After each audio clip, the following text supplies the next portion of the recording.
کہ وہ چاہتے ہیں کہ قرآن مجید کے وجود کو ختم کر دیا جائے، اور جو ممکن نہیں ہے۔ کتنے نسخے جلاؤ گے؟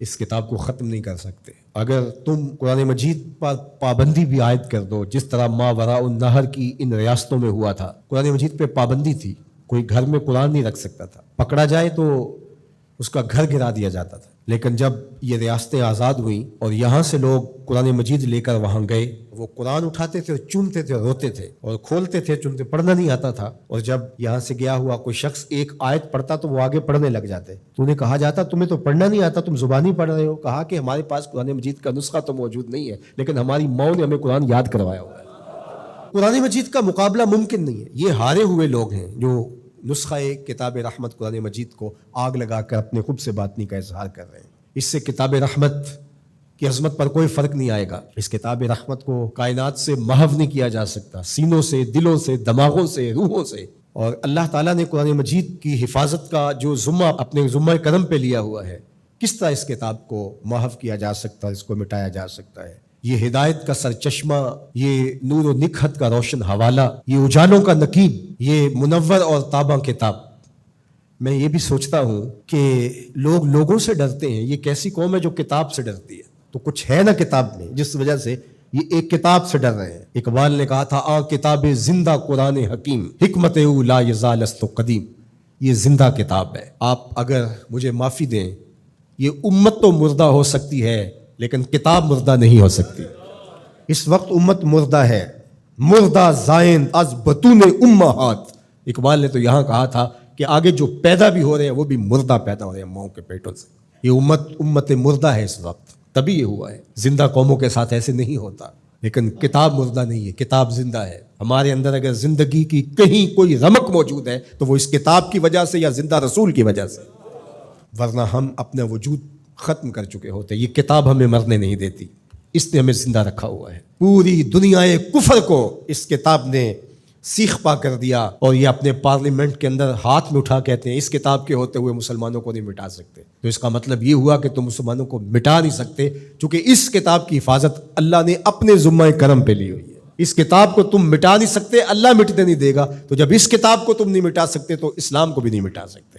اسلام اپنی اصل شکل میں، صورت میں قیامت تک موجود رہے گا، اور موجود اس لیے رہے گا کہ اصلی شکل اور اصلی صورت میں قرآن موجود رہے گا۔ تو اس امت کو اس کتاب کو اپنے سینے سے جوڑ کر کے، اپنی روحوں میں اتار کر کے، اس کے احکام پر عمل پیرا ہو کر کے، اس کتاب کے ساتھ جڑ کر کے دشمن کو عملی جواب دینا ہوگا۔ یہ بات درست ہے کہ جس کے سینے میں ایمان کی معمولی سی رمق بھی موجود ہے، وہ اس واقعہ سے دل گرفتہ بھی ہے، دکھی بھی ہے اور بے چین بھی۔ 56-57 اسلامی ملکوں کے حکمران جن پر اولین ذمہ داری آتی ہے اس عمل پر بھرپور رد عمل دینے کی، وہ فرنگی روحوں کے بے حس ڈھانچے ہیں، سوائے اشک شوئی کے، سوائے رسمی بیانات کے۔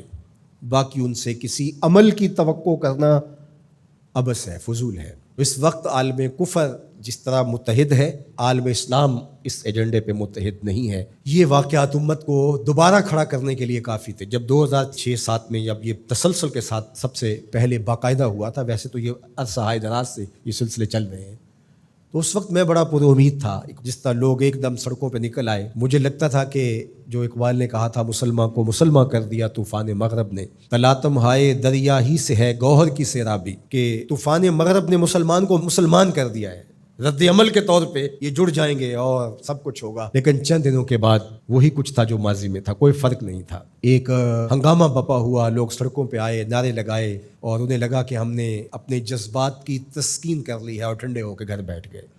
ہمیشہ ہوتا یہی ہے، جس طرح وہ کسی کو صدمہ پہنچے تو لوگ کہتے ہیں اس کو ذرا کھل کے رو لینے دو، کھل کے رو لے گا تو صدمے کی شدت کم ہو جائے گی، تو ہم کہتے ہیں ہمیں احتجاج کر لینے دو، اس کے بعد ہم پھر اسی جگہ پہ آ جاتے ہیں جہاں سے چلے ہوتے ہیں۔ اور دشمن باز کا تو ہمارے رویوں سے اس کو وہ خوشی ملتی ہے جو اس کی توقع میں بھی نہیں ہوتی۔ بسا اوقات مختلف بلاد اسلامیہ کے اندر بالخصوص ارض وطن میں ایسا ہوتا ہے کہ دشمن اہانت رسول کرتا ہے، قرآن مجید کے نسخہ نور کو آگ لگاتا ہے، اور ہم رد عمل کے طور پہ اپنے ہی ملک کے لوگوں کے املاک کو جلا رہے ہوتے ہیں اور گاڑیاں جلا رہے ہوتے ہیں اور ایک دوسرے کو نقصان پہنچا رہے ہوتے ہیں۔ تو دشمن اس وقت کس قدر خوش ہوتا ہوگا جب اس نے ادھر قرآن مجید کے نسخے کو آگ لگائی اور ادھر ملک کی گلیوں اور سڑکوں سے دھواں اٹھنے لگا، اور لوگ ایک دوسرے کے خلاف کھڑے ہو گئے اور املاک کو برباد کرنے لگے. اس کو تو یہ توقع بھی نہیں تھی. اگر اس کو یہ لگے کہ میرے اس عمل سے مسلمان جاگ جائیں گے اور کھڑے ہو جائیں گے اور اس کتاب کے ساتھ جڑ جائیں گے اور اپنی عملی زندگی کو اس کتاب کے دائرے میں لے آئیں گے, تو وہ کبھی بھی یہ عمل نہ کرے. اسے پتہ ہے کہ یہ اللہ اکبر. اقبال نے کہا سچ اگر پوچھے تو یہ امت حامل قرآن نہیں, یہ اصل اس نے قرآن اٹھایا ہی نہیں ہے. یہ صرف کتاب کو چومنے چاٹنے والے اور قول و قرار کی نوبت آئے تو سر پہ اٹھانے والے لوگ ہیں. یہ اصل میں حامل کتاب ہے ہی نہیں ہے. ہمیں اجتماعی توبہ کرنی ہوگی, اللہ سے معافی مانگنا ہوگی. قومیں راتوں رات نہیں بنتی ہیں, راتوں رات برباد بھی نہیں ہوتی. قوموں کو عروج پاتے صدیاں لگتی ہیں اور قوموں کو زوال پذیر ہوتے بھی برسا برس لگتے ہیں. تو آج ہمیں عروج کے سفر کو تو شروع کرنا چاہیے اور ہمیں عملی طور پہ قرآن کے ساتھ جڑنا چاہیے. کیا میں آپ سے توقع رکھ سکتا ہوں یہ عزم کر کے جائیں کہ آج کے بعد زندگی قرآن کے مطابق گزرے گی اور ہم اپنی نسلوں کو قرآن پہ لائیں گے. ہمارے گھر میں قرآن کھلے گا, قرآن پڑھیں گے اور قرآن پر عمل پیرا ہو کر کے امت کی تشکیل کے لیے ہم اپنے کردار کو جو ہے وہ شروع کریں گے.